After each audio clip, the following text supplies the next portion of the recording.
Somewhere in a frozen storage facility, deep inside a European salt mine, reels of film once sat in the dark. They held images so disturbing that some of the people who saw them could not finish watching. Audiences screamed. Some walked out. A few, according to legend, fainted in their seats. Then the footage vanished. Not edited, not archived, gone. Today, we are going to find out what happened to the real Event Horizon, the version almost nobody has ever seen, and why Hollywood let it disappear forever. Welcome back to the channel where we dig past the surface of cinema and into the buried history behind it. If you love stories about lost footage, banned scenes, and the secret studios tried to erase, you are in the right place.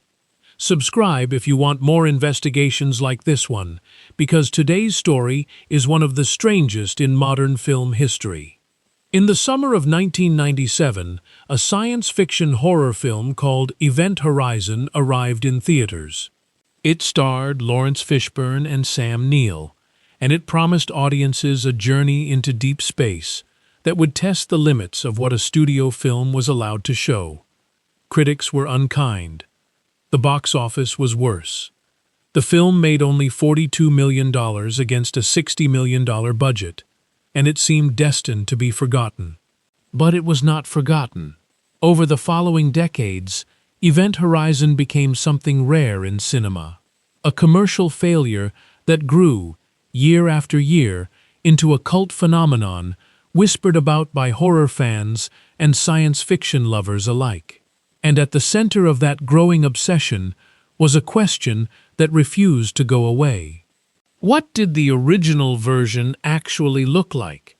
Because the movie audiences saw in theaters was not the movie its director made. Somewhere between the editing room and the release date, something had been taken away. And for nearly 30 years, the industry has given us only fragments of the truth. This is the story of a film that was cut apart, buried, and possibly destroyed. It is the story of a director who has spent decades trying to recover his own work, only to be told, again and again, that it might be gone for good. To understand what was lost, we have to go back to how Event Horizon was built in the first place. The film was directed by Paul W. S. Anderson, a young British filmmaker working from a screenplay by Philip Eisner. The concept was bold. A rescue ship is sent to investigate a vessel that vanished 7 years earlier near Neptune. When the crew boards the missing ship, they discover it did not simply get lost. It traveled somewhere else entirely, a place beyond space, beyond time, and beyond anything human minds were built to survive. What came back was not the ship. It was something wearing the ship's shape. Anderson wanted to make something closer to a gothic horror film set in space than a traditional science fiction adventure. He has often described his intention as building a haunted house story, except the haunted house happened to be traveling through the void. The design of the ship itself, dark, cathedral-like, filled with sharp angles and shadow, was meant to feel less like a spacecraft and more like an instrument of torture. But ambition collided with circumstance almost immediately. Event Horizon had a troubled production, with filming and editing rushed by Paramount Pictures when the planned release date of Titanic shifted. That single scheduling change reshaped everything. Paramount needed a summer blockbuster to fill the gap, and Event Horizon was suddenly forced onto a tighter timeline than anyone had planned for. What should have been a careful, deliberate post-production process became a sprint against the calendar. Reports have suggested the finished film originally ran with at least 30 minutes of additional footage beyond what audiences eventually saw. That is not a small trim. That is nearly a third of the film's runtime, quietly erased before release. And what was inside that missing 30 minutes was, according to those involved, extreme even by horror standards. Before the film reached theaters, it was shown to a test audience. This screening has become legendary among fans, repeated so many times it almost sounds like folklore. but according to those present, it happened. The version shown that night was longer, darker, and far more graphic than the cut that would eventually be released. According to accounts of that screening, audience members were reportedly repulsed by the graphic material on display, and some viewers were said to have fainted during the presentation. Paramount's reaction was immediate concern. A studio preparing to release a wide summer film could not risk a reputation for being unwatchable. So the order came down: cut it. Make it something audiences could sit through without needing to look away. Anderson complied. He had no real choice. But what he cut was not filler. It was character work, mythology, and some of the most disturbing imagery in the film. Actor Jason Isaacs, who played Dr. DJ in the film, later suggested that some of the removed material pushed boundaries so far that it likely could not be shown even under today's standards, let alone the standards of the era it was made in. Think about that for a moment. A major studio science fiction film, backed by a $60 million budget, contained sequences its own creators believed were too extreme to ever be shown to the public. Not because they were poorly made, because they worked too well. So what exactly was removed?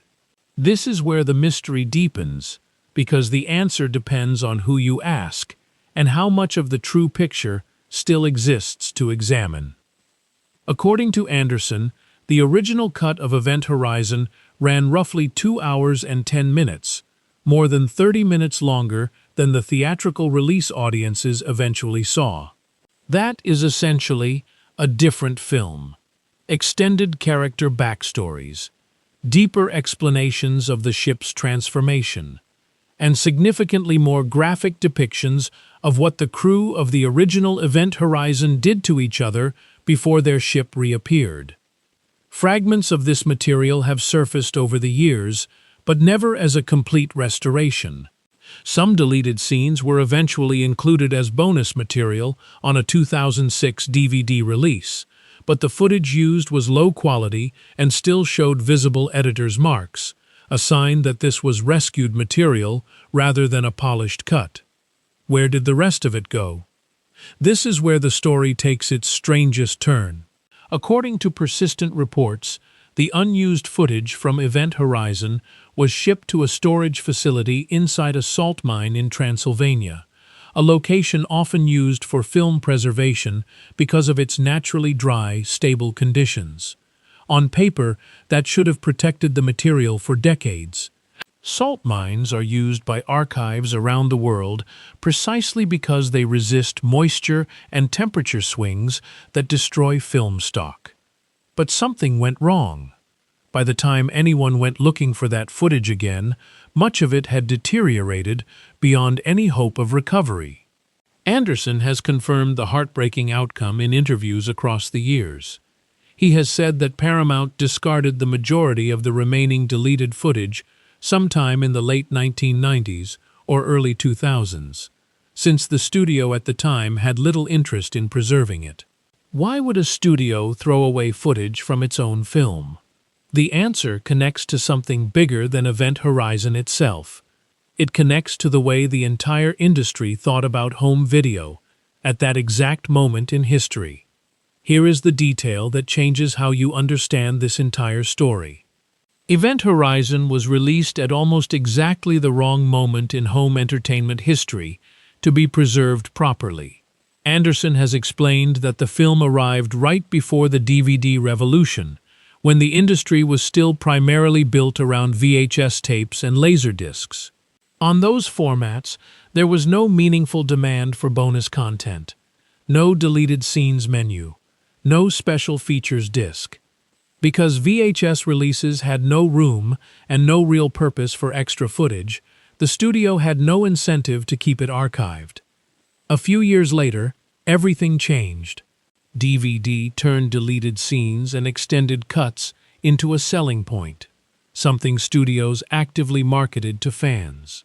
But by the time audiences began demanding special editions of Event Horizon, the additional material simply had not been properly archived, and much of it was already gone. In other words, Event Horizon fell into a gap in film history, made just early enough to be treated as disposable, and beloved just late enough that fans desperately wanted the version that never got the chance to survive. But something was missing from this story too, because the footage did not vanish all at once. There were sparks of hope along the way, moments when it seemed like the lost material might resurface. In 2012, at a Comic-Con panel, Anderson revealed something that reignited fan speculation overnight. He shared that producer Lloyd Levin claimed to have found the original longer cut of the film on a VHS tape, though Anderson admitted he had not personally watched it. Imagine being a fan hearing that. The director himself confirming that a copy of the original cut might actually exist, sitting somewhere on an aging tape. And then, silence. Nothing more was ever heard about that tape again. That is one of the strangest details in the entire saga. A confirmed sighting of the Holy Grail footage, followed by total disappearance. Did the tape degrade before anyone could transfer it? Was it misplaced? Does it still sit in someone's private collection, unwatched, unknown? Nobody has ever given a clear answer. The truth was hidden for decades, and even the people closest to the production seem unable to fully explain where the pieces went. Fans did not give up. In 2020, the boutique home video label Scream Factory announced they were preparing a new special edition release of Event Horizon, and wanted to make one more real attempt at recovering the lost footage. Scream Factory publicly asked fans and collectors for help locating any unused footage from the film's original cut, hoping to finally restore something closer to Anderson's original vision. This was treated as a serious, hopeful moment in the fan community. If any label had the resources and motivation to succeed, it was Scream Factory, a company known for tracking down obscure and thought-lost horror material for other cult classics. The result was disappointing. Despite the effort behind the 2021 Blu-ray release, the label was ultimately unable to locate any new footage beyond what had already surfaced years earlier. What audiences never saw remained exactly that, unseen. Perhaps the most telling comparison in this entire story comes from outside Event Horizon altogether. Anderson himself has pointed to another cult horror film that suffered a nearly identical fate and used it as the benchmark for what it would take to bring his film back. He has noted that Clive Barker's Nightbreed went through a similar loss of footage in the early 1990s, footage once believed permanently gone. But over many years of patient searching, more and more of that missing material slowly turned up, including sequences sourced from VHS quality tapes, and modern restoration technology eventually allowed that footage to be brought back to a quality close to the original film. That comparison matters because it proves recovery is not impossible. It has happened before, for a film with a nearly identical story of loss and rediscovery. It just requires time, luck, and someone willing to keep searching long after most people would have given up. Anderson has also compared what a true restoration of Event Horizon would require to the massive, expensive effort behind reconstructing Zack Snyder's cut of Justice League, a project that involved enormous studio resources and new visual effects work built around surviving but unfinished material. The difference is that project had surviving footage to work from. Event Horizon, by most accounts, largely does not. Let's talk about what audiences actually lost, because these were not throwaway scenes. According to those who have studied the surviving fragments and interviews around the production, the removed material fell into several categories that would have fundamentally changed how the film feels. There were extended sequences establishing the crew's psychology before things went wrong. Moments meant to make the audience care about who these people were before the horror began stripping them away, one by one. Without that material, the theatrical cut moves faster, but it also feels colder. Characters die, and the audience has less time to have known them.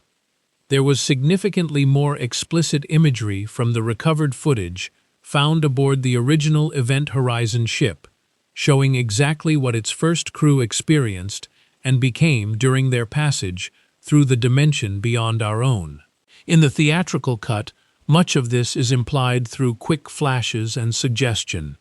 In the longer version, it was reportedly shown directly and at length. And there were additional scenes meant to deepen the psychological unraveling of Dr. Weir, played by Sam Neill, whose descent into madness is one of the film's most memorable elements, even in its shortened form. A longer version of his transformation would likely have made his arc feel less abrupt and more genuinely tragic. Every one of these choices shifts the emotional weight of the film. The theatrical cut of Event Horizon works as a fast, visceral shock machine. But by most accounts, the longer version was something closer to a slow, dread-soaked descent into hell, one built on character and atmosphere rather than pure momentum.